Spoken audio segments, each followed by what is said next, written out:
Israel ने अब एक और देश को जंग का मैदान बना दिया है दोस्तों। मैंने परसों ही आपको ये बताया था कि इसराइल अब यमन के साथ युद्ध कर सकता है और यही हुआ। यमन और इसराइल के बीच युद्ध शुरू हो गया है। आज सुबह सुबह यमन पर इसराइल ने बहुत भयानक हमला किया है। कहां हुए हैं ये हमले, यमन के हालात कैसे हैं और कितना बड़ा है ये हमला, सब कुछ आपको डिटेल के साथ आगे बताऊंगी। यमन पर हमले को लेकर इसराइल के पत्रकारों की बेशर्मी के बारे में भी आपको बताऊंगी। वहीं दूसरी तरफ इसराइल का तेल अवीव भी निशाने पर है, जल रहा है। नेतन्याहू को पूरे शहर में सायरन बजवाना पड़ रहा है। इसके अलावा सीरिया के अलेप्पो स्टेडियम में भी आग लगने की खबर है। वहीं पहली बार यूक्रेन ने हार मान ली है। पूरी खबर आगे बताऊंगी। हिजबुल्लाह ने लेबनान की जनता के लिए कुछ ऐसा किया है जिसे सुनकर आपका दिल भी खुश हो जाएगा। बड़ी खबर यह भी है कि लेबनान की जमीन पर इसराइल ने कब्जे का दावा किया है। अंत में लीबिया के पूर्व नेता गद्दाफी की लेबनान और सीरिया को लेकर की गई वो कौन सी भविष्यवाणी है जो आज सच होती नजर आ रही है, इस पर भी बात करेंगे। डिटेल के साथ एक एक खबर आपको बताऊंगी, इसलिए वीडियो में अंत तक बने रहिएगा। वीडियो शुरू करने से पहले हर रोज की तरह एक गुजारिश कि सबसे पहले वीडियो को लाइक किया करिए दोस्तों, उसके बाद वीडियो देखना शुरू किया करिए। और जो लोग वीडियो को हर रोज लाइक करते हैं उनका तहे दिल से मैं शुक्रिया अदा करती हूँ। इसी तरह मेरा साथ देते रहिए वीडियो को लाइक करके। चलिए अब शुरू करते हैं आज का वीडियो। और दोस्तों कमेंट बॉक्स में अपने नाम के साथ जहां से आप हमारा ये वीडियो देख रहे हैं वहां का नाम भी जरूर लिखा करिए और अपनी राय भी वीडियो पर जरूर दिया करिए। चलिए शुरू करते हैं। द लाइव टीवी, सच सबसे आगे। आदाब दोस्तों, मेरा नाम है मिसबा खान और आप मुझे द लाइव टीवी पर देख रहे हैं। पहले गजा, फिर लेबनान, उसके बाद सीरिया और अब यमन। नेतन्याहू अपने पाप का घड़ा भरते ही जा रहे हैं। सुबह सुबह इसराइल ने यमन के मुख्तलिफ इलाकों पर भयानक हमला किया है जिससे पूरा यमन दहल गया है। मासूमों के शहीद होने की भी खबर है। रॉयटर्स की एक खबर के मुताबिक इसराइल ने यमन के हुदैदा सूबे में सलिफ बंदरगाह पर हमला किया जिसमें 7 लोगों की मौत हो गई। इसके साथ रस ईसा ऑयल फैसिलिटी पर 2 हमलों में 2 लोगों की जान गई। इसके अलावा सना के करीब 2 सेंट्रल पावर स्टेशनों पर भी इसराइल ने हमले किए हैं जिससे एक जबरदस्त आग भड़क उठी जो खबर लिखे जाने तक काबू में नहीं आई थी। यमन के पावर प्लांट को निशाना बनाने की वजह से यमन की राजधानी सना इस वक्त मुकम्मल तौर पर अंधेरे में डूबी हुई है।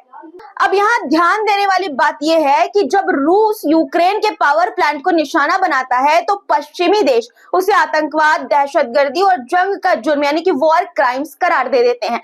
मगर यमन पर होने वाले इन हमलों पर यही पश्चिमी देश, यही पश्चिमी ताकतें बिल्कुल खामोश हैं। दोस्तों ये डबल स्टैंडर्ड अब इतना आम हो गया है कि बार बार इस बात को दिखाकर मैं थक चुकी हूँ। सोचिए दुनिया के दूसरे मुल्कों को कैसा महसूस होता होगा, लेकिन पश्चिमी देश फिर भी खामोश है। इसराइल के पत्रकारों की बेशर्मी की हद देखिए दोस्तों। इसराइल के हमलों में यमन के 9 मासूमों की जान चली गई, लेकिन ये आमिर सराफाती जैसे बेहया पत्रकार जिनका जमीर मर चुका है, यमन में इसराइल के हमले की ये वीडियो जो आप स्क्रीन पर देख पा रहे होंगे इसे शेयर करके लिखते हैं गुड मॉर्निंग यमन। यही लोग रूस जब यूक्रेन पर हमले करता है तो छाती पीटते हैं। शर्म आनी चाहिए इन जैसे लोगों को। दोस्तों यमन में आईडीएफ हमले के बाद रक्षा मंत्री इस्राएल कैट्स ने ये कहा है कि जो कोई भी इस्राएल राज्य के खिलाफ हाथ उठाएगा उसका हाथ काट दिया जाएगा। जो कोई भी हमें नुकसान पहुंचाएगा उसे 7 गुना ज्यादा नुकसान पहुंचाया जाएगा। दरअसल यमन के हुती ग्रुप्स ने इसराइल पर 7 बैलिस्टिक मिसाइल्स और 5 ड्रोन हमला किया था। इसके जवाब में इस्राएली फौज ने यमन के मुख्तलिफ इलाकों पर हवाई हमले किए जिसमें कम से कम 9 लोग अपनी जान से हाथ धो बैठे, 9 लोग शहीद हो गए। आपको बता दें दोस्तों कि यमन लगातार इस्राएली और अमेरिकी जहाजों पर हमला कर रहा है फिलिस्तीन के साथ एकजुटता दिखाने के लिए। यमन का यह कहना है कि जब तक इस्राइल नरसंहार गजा में बंद नहीं करता वो इसी तरह से हमले जारी रखेगा। दूसरी तरफ यमन पर हमले के बाद इस्राइल अब अपने शहरों को बचाने की कोशिश कर रहा है। इस्राइल के शहर, इस्राइल की राजधानी तेल अवीव में रेड अलर्ट जारी कर दिया गया है क्योंकि यमन से बैलिस्टिक मिसाइल इस्राइल पर अब दागने की खबर सामने आ रही है। इसराइल की राजधानी तेल अवीव में धमाकों की भी खबरें सामने आई हैं। ये धमाके शायद David sling anti ballistic defence system के एक्टिव होने की वजह से हुए हैं। हालांकि हर तरफ सायरन बज रहे हैं। यमन और इसराइल के बीच ये ताजा हालात ने मिडिल ईस्ट को एक नए खतरे के मुहाने पर लाकर खड़ा कर दिया है। दोस्तों, अब सीरिया की बात करते हैं। सीरिया के अलेप्पो में इंटरनेशनल स्टेडियम आग की लपटों से घिर चुका है। अलेप्पो इंटरनेशनल स्टेडियम में जबरदस्त आग लग गई है। फॉल प्ले का शक जाहिर किया जा रहा है, मगर अब तक कोई ठोस सबूत सामने नहीं आया है कि इसके पीछे कौन है।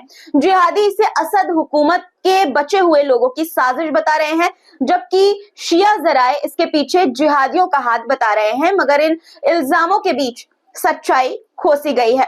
अब सीरिया की कुछ तस्वीरें आपको दिखाना चाहती हूँ। देखिए ये बर्बरता की तस्वीरें, जिसमें कब्रों को निशाना बनाया गया है।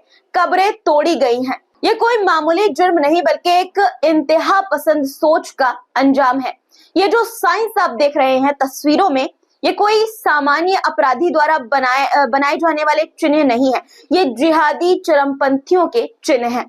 दोस्तों, रूस और यूक्रेन को लेकर भी एक बड़ी खबर सामने आई है।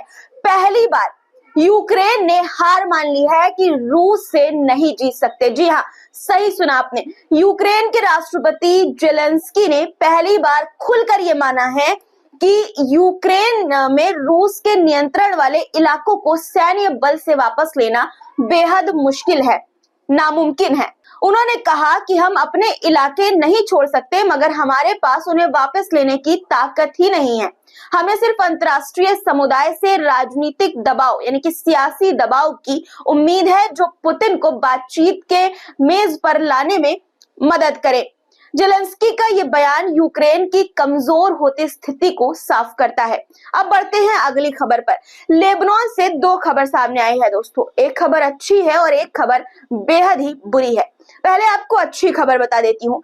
जब किसी मुल्क पर जंग और तबाही का साया हो तो वहां के आवाम को सहारा देने वाला ही उसका सच्चा रहनुमा बनता है।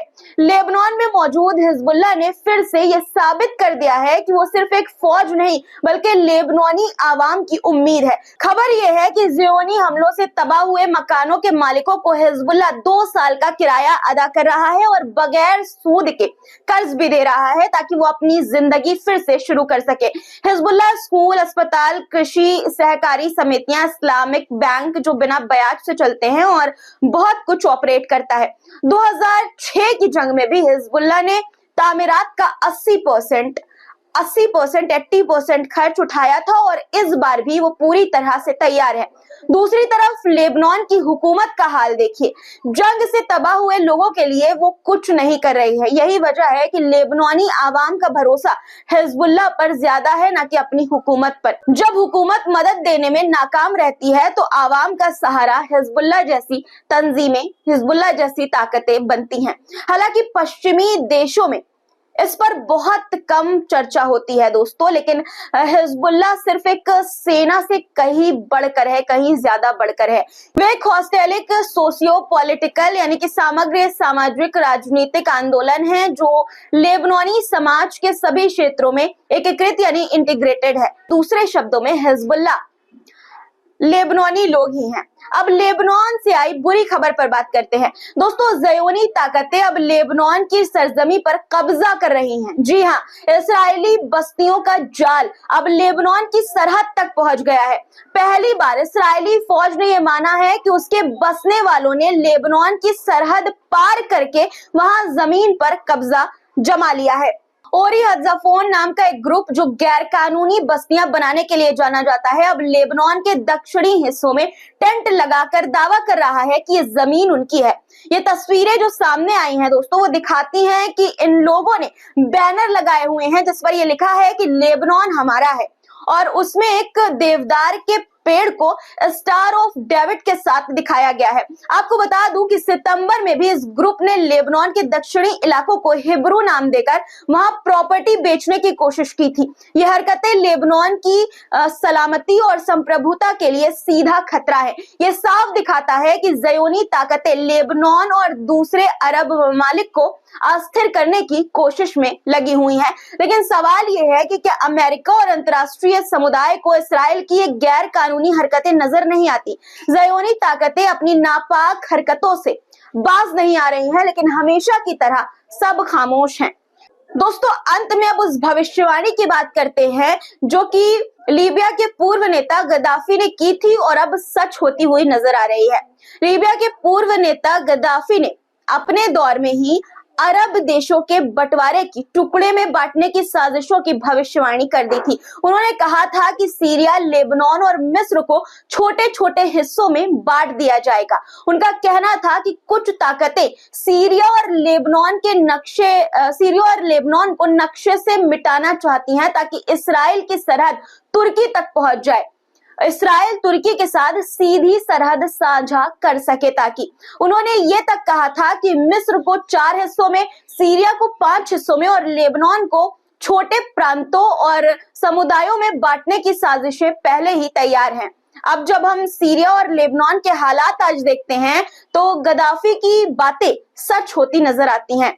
अरब दुनिया में फूट डालने की कोशिशें दिन ब दिन बढ़ती जा रही हैं। सीरिया में तख्तापलट, इसराइल का कब्जा, लेबनान में इसराइल की घुसपैठ, कब्जा, ये बताते हैं कि इन देशों को मिटाने की या बांटने की साजिशें पश्चिमी ताकतों द्वारा, इसराइल द्वारा की जा रही है। दोस्तों, आपकी क्या राय है इस भविष्यवाणी पर? आप इन पूरी खबरों को कैसे देखते हैं? कमेंट में अपनी राय जरूर लिखा करिए। और अभी तक आप वीडियो देख रहे हैं और लाइक नहीं किया है तो ये बहुत गलत बात है दोस्तों। सबसे पहले वीडियो को लाइक करिए, उसके बाद लगे हाथ शेयर भी कर दीजिएगा। फिर मुलाकात होगी आपसे कुछ नए मुद्दों के साथ। तब तक के लिए खुदा हाफिज।